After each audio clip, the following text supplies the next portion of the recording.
All right, time now 10:33. Let's get over to meteorologist Hannah Gard. She's got our forecast. Any scrim sightings in your forecast?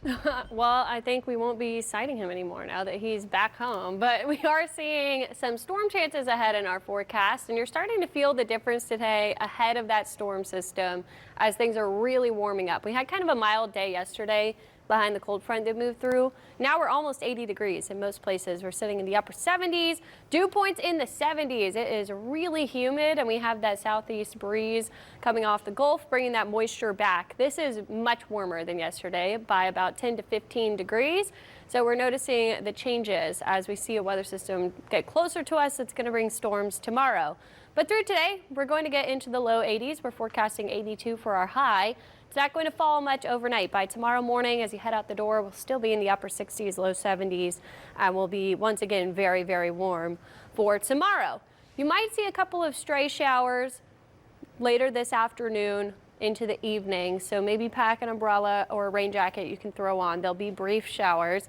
We are tracking the chance for some fog tomorrow morning ahead of this storm system that will move through later in the day. On Wednesday, before the storms, we're going to get really warm, low 80s, and then the cold front that's popping those storms up will move through. By Thursday, we're actually cooler in the mid 60s again. So let's talk about the storm threat. We're giving you the first alert now. This is the afternoon and evening tomorrow that we're going to start to see these storms popping up. We do have a low end severe weather risk, especially north of the lake, and all modes of severe weather will be possible with this. This is a level 2 out of 5 risk for severe storms in yellow. It's what we call a slight risk. That includes Bogalusa, Baton Rouge, and our northern tier.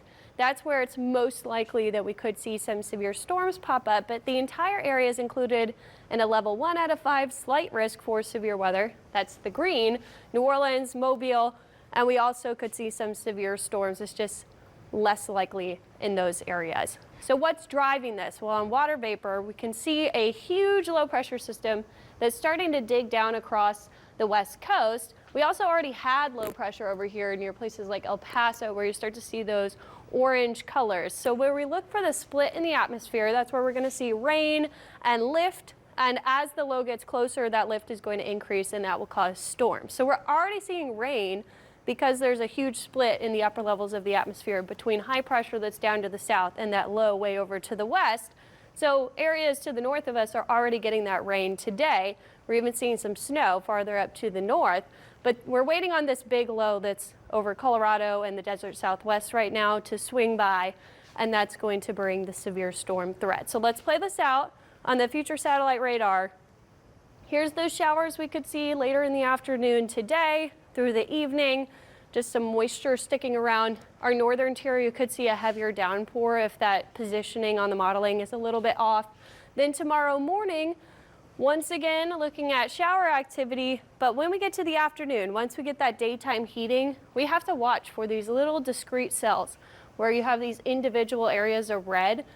Anything that pops up that's alone is going to have a lot of energy to work with. We have to watch those for the severe threat. So starting in the afternoon, and then the evening is when we'll watch for this line that's going to push across the area, starting around 8 to 9, and then continuing to the southeast somewhat slowly around midnight to 1, and then breaking apart the farther to the south it gets. So we got to watch for training rainfall and then gusty damaging winds, low end tornado threat as well. We could even see some hail with those discrete cells. Behind that, though, things cool off, and we do see a little bit of a break from the warm temperatures Thursday and Friday, but Saturday we warm right back up to the low 80s again because we're going to see another storm system.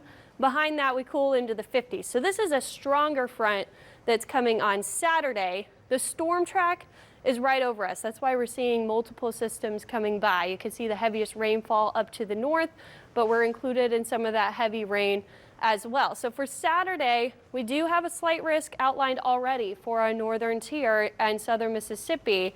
That means level 2 out of 5 right now. So that definitely could get increased as we go throughout this week. We'll keep a close eye on that. Multiple weather systems coming by. The one Wednesday first. This is that storm system on Saturday that we need to keep a close eye on. We do have cold air coming in behind that. And then another weather system that we'll need to watch for the middle parts of next week. So this is a stormy pattern. It's feeling a little bit more like springtime, but we will have some cool weather in the long range compared to what we're getting now. 80s today, tomorrow, first alert. For your Wednesday, make sure you have multiple ways to receive those weather alerts. We're looking good for Valentine's Day. On Friday, we'll just be in the mid-60s, so a little bit cool before our next storm chance this weekend. Back to you.